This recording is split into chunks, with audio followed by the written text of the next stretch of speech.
Akhir Korps Marsose. Akibat kekejaman di luar batas kemanusiaan, Korps Marsose akhirnya dibubarkan oleh Belanda sendiri. Kisah Marsose sejarahnya setelah Perang Aceh berlalu hilang. Pada tahun 1930 pasukan Marsose di Indonesia resmi dibubarkan. Akibatnya pasukan Belanda taringnya yang tajam seperti pada saat Perang Aceh, dengan mudah ditaklukkan oleh Jepang pada Perang Dunia Kedua. Warisan sejarah Marsose. Tradisi pasukan khusus Belanda di Indonesia dihidupkan kembali oleh putra Letkol WBJ. A. Schepens yakni Kapten W.J. Schepens ketika tentara Belanda mendarat pada tahun 1945. Kapten Schepens mengembangkan gagasannya untuk membentuk pasukan khusus, Speciale Troepen, sehingga pimpinan KNIL menyetujuinya dengan mendirikan Depot Speciale Troepen, DST, pada 15 Juli 1946. Pasukan DST yang berciri khas berbaret hijau ini dikomando oleh Kapten W.J. Schepens. Personelnya juga direkrut dari berbagai suku dan bangsa. Pasukan ini diberi pelatihan strategi dan taktik pasukan komando di berbagai tempat mulai dari Polonia, Kalibata hingga akhirnya di Batu Jajar, Bandung. Lalu pada 20 Juli 1946 Komandan DST diserah terimakan kepada Westerling. Sekarang tempat latihan pasukan DST di Batu Jajar digunakan untuk melatih anggota Kopassus, pasukan elit TNI AD. Cara kerja pasukan ini lebih kejam dari Marsose sebelumnya. Mereka melakukan eksekusi di tempat. Hal ini tergolong gila, seperti yang dirasakan salah seorang komandan Marsose Skriwanek. Walau dia tergolong kasar, namun dia melihat cara kerja kolonel macan, dirasa oleh perwira itu, benar-benar keterlaluan ketika melakukan sweeping.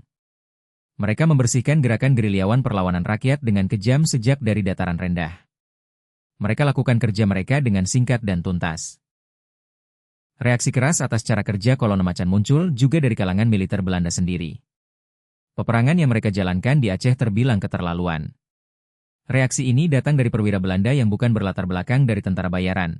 Akhirnya komando atas daerah Aceh diganti dari Van Dalen kepada Swart. Karena hal pergantian komando itu, cara kejam kolonel macan perlahan dihilangkan. Pasukan yang pernah dilatih dan dipimpin oleh Christoffel itu kemudian beralih komando pada Van der Vlerk.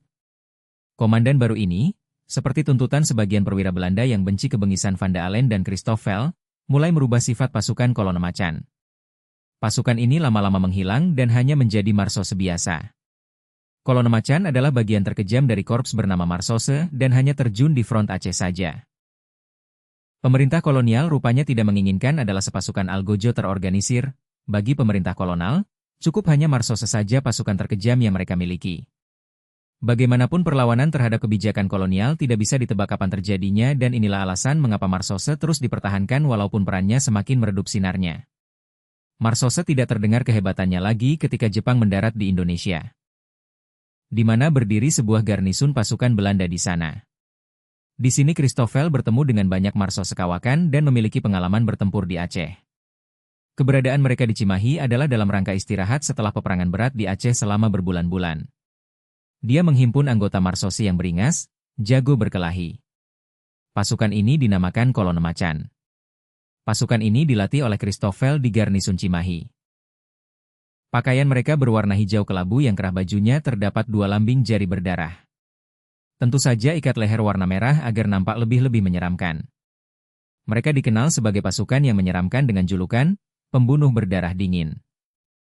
Setelah beristirahat dalam waktu yang lama, para Marsose itu merasa ingin kembali berperang di Aceh lagi.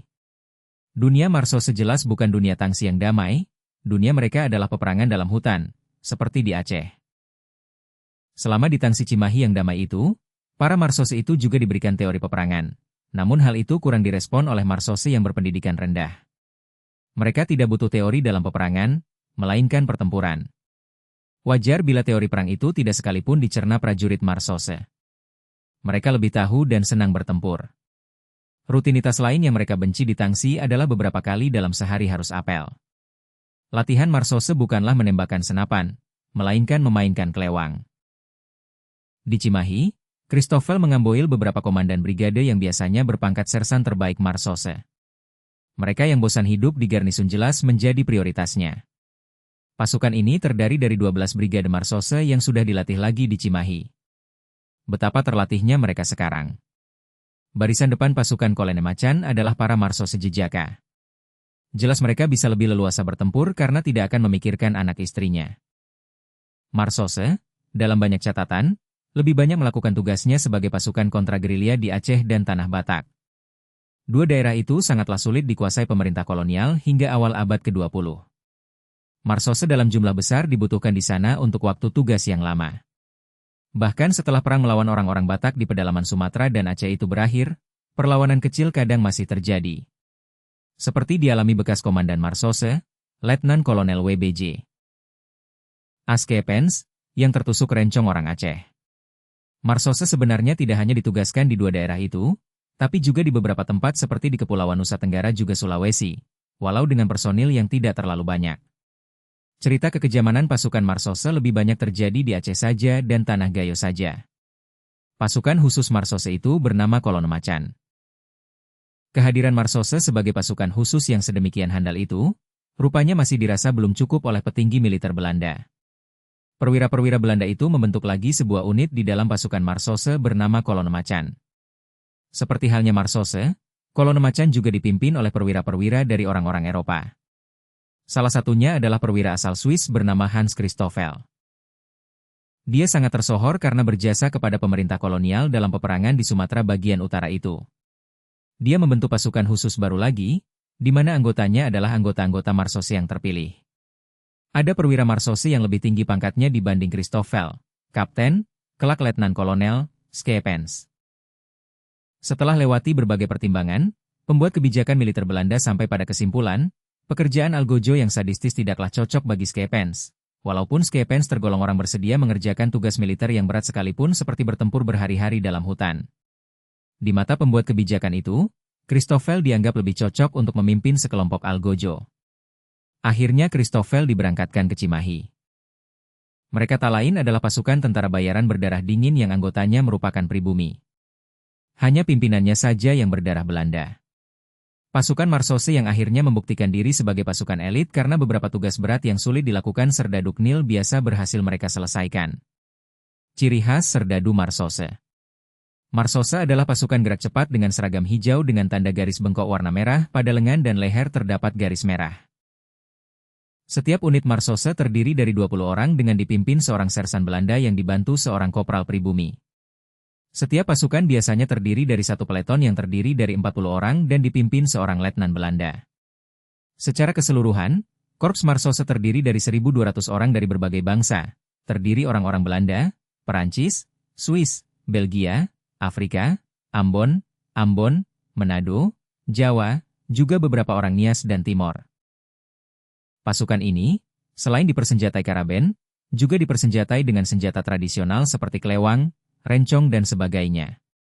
Mereka tidak tergantung pada angkutan militer dan biasa berjalan kaki. Mereka tidak bergantung pada jalur suplai logistik. Hal ini sangat berguna dalam perang jarak dekat, man-to-man, seperti yang dilakukan para gerilyawan pribumi. Marsose berusaha mengikuti gaya berperang ini karena gerilya kaum gerilyawan begitu efektif menggempur Knil yang biasa menang dalam front besar namun repot ketika diserang mendadak.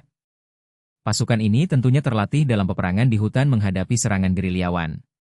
Keunggulan yang ditawarkan oleh pasukan ini adalah karena mereka pribumi yang dilatih khusus. Mereka akan lebih mengenal musuh mereka yakni sesama pribumi. Artinya, bisa dikatakan, Korps Marsose ini ditugaskan untuk membunuh saudara sebangsa mereka sendiri. Dengan peralatan canggih di zamannya dan gaji besar, pasukan Marsose dikenal sebagai pasukan elit berdarah dingin.